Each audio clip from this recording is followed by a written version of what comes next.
अरे का हो गए हो, का हो गए? अरे देख लो वो देख कांदा बेचत जाना जी जाके लाना।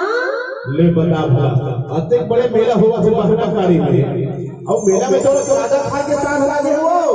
हाँ बोला कांदा खाना है कांदा।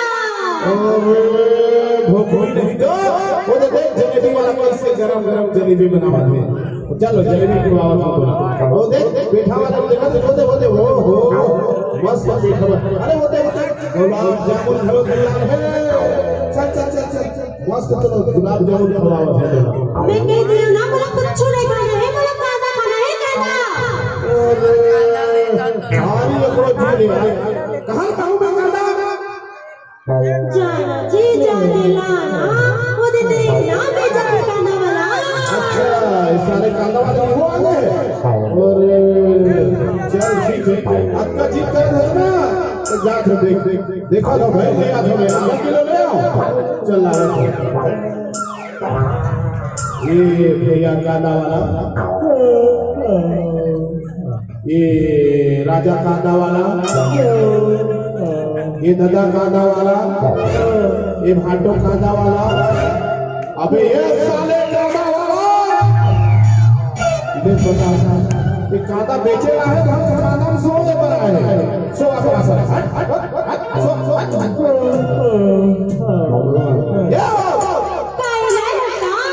अरे साले कांदा वाला तुम आवाज बैठे कोई मतलब क्या नहीं है। चल चल मस्त गरमा गरम जलेबी खवाता हूँ। तो जिंदगी भरी नहीं जा सो है बस के जगा ले खा ले जा। अरे जा मैं कुछ नहीं बनाऊं जब तक खाना है खा जा। ये बड़ा मार डाली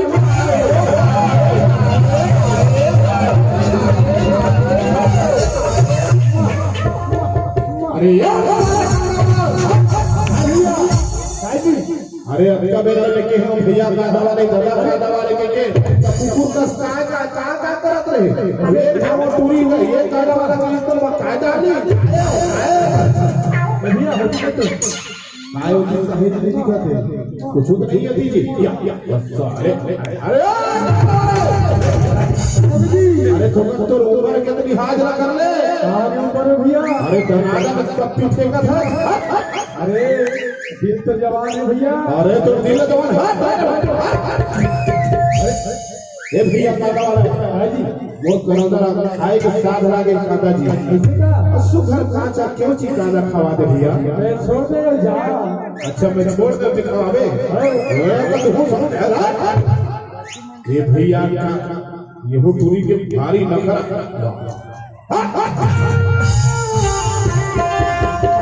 ये जी कांदा वाला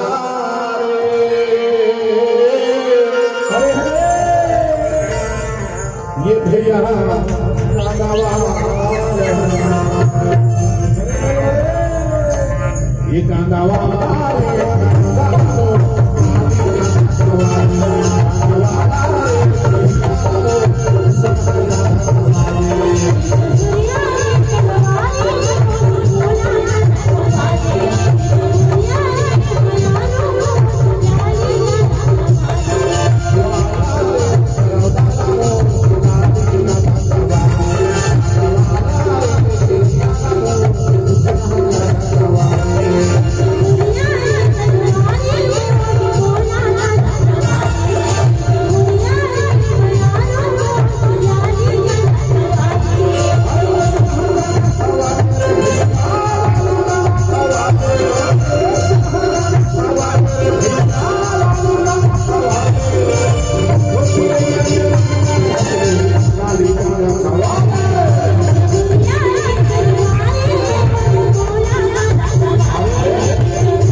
Jangan